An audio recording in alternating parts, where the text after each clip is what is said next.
ஏதாவது ஒரு பிரச்சனைனா விஜய் வெளியவே வரமாட்டாராம். இது யார் சொல்றா? இந்த மற்றும் பலர் கட்சியில் ஒருத்தர் இருக்கிறார்ல, 10 தடவை தோத்து போனாரு,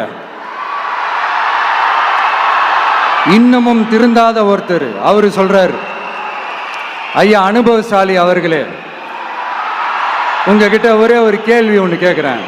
இந்த சேலத்துக்கு பக்கத்தில் இருக்கிற அந்த தொகுதியில் மட்டுமே போய் பதுங்கிக்காம தமிழ்நாட்டில் வேற ஏதாவது ஒரு தொகுதியில் நின்று உங்களால் ஜெயிச்சு காட்ட முடியுமா? சாரி, முதல்ல நிற்க முடியுமா? முதல்ல அதை செஞ்சுட்டு அப்புறமா இந்த விஜயை பற்றி பேசுங்க பாஸ். சும்மா நசன்னு சொந்த தொகுதியிலேயே தோத்துருவோம்னு பயந்துதான் நம்மளுடைய சின்னத்தையே திருடினவர் தானே. அதனாலதான் நம்மளோட மன்றத்தில் பல வருஷமா பயணிச்ச நம் ஒரு சுயேட்சை வேட்பாளரோட சின்னத்தை நம்மளோட தான் அரவணைச்சி ஆதரிக்கிறோம்.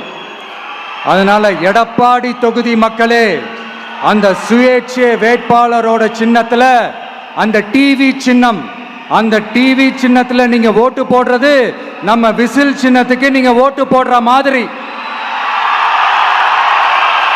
அதனால எடப்பாடி தொகுதி மக்களே, தயவு செஞ்சு அதை மறந்துடாதீங்க. இந்த திமுகவுக்கும் மற்றும் பலருக்கும் ஒரு காமன் ஓனர் ஒருத்தர் இருக்கிறார்ல, யாரு? பாஜக. அதுல ஒரு பாஜக மந்திரி ஒருத்தர் சொல்றாரு, விஜய் என்னப்பா, விஜய் நடிகன்.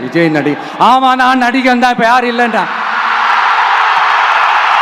என்னமோ புதுசா கண்டுபிடிச்ச மாதிரி. ஆனா நான் அரசியலுக்கு வந்துட்டு நடிக்கல, அரசியல் நான் நடிக்கல. ஆனா நீங்க என்ன பண்றீங்க? அரசியல்ல இருந்துகிட்டே நாடகம் மேல நாடகம் போடுறீங்களே. அப்ப உங்க எல்லாரையும் நாடக நடிகர்கள்னு சொல்லாமா? ஒன்றிய அரசோட பவரை கையில வச்சுக்கிட்டு திமுகவோட ஒரு நாடகம், மற்றும் பலரோட ஒரு நாடகம். அப்ப உங்க எல்லாரையும் ஒரு டேஞ்சரான நாடக கம்பெனின்னு சொல்லாமா? இந்த பாஜகவோட சரண்டராகி இருக்கிறதோட மட்டும் இல்லாம இந்த ஊழல்லையே ஊறி போய் இருக்கிற இந்த 2 பேரும் நமக்கு வேணாமுங்க.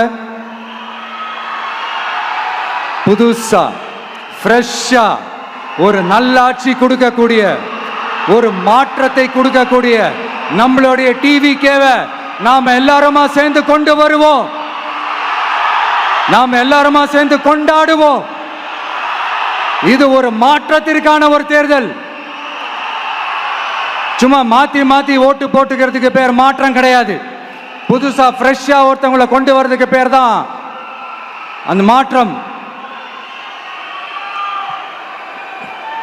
இந்த போகி பண்டிகை அன்னைக்கு வீட்டில் இருக்கிற வீணா போனதையெல்லாம் தூக்கி வீசி எறிவோம் தெரியுமா?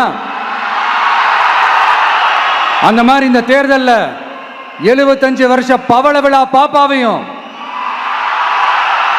55 வருஷ பல்லாங்குழி பாப்பாவையும் தூக்கி வீசி எறிவோமா? ஒரு நியூ கவர்னன்ஸ், ஒரு குட் கவர்னன்ஸ் ஒன்று கொண்டு வரலாமா?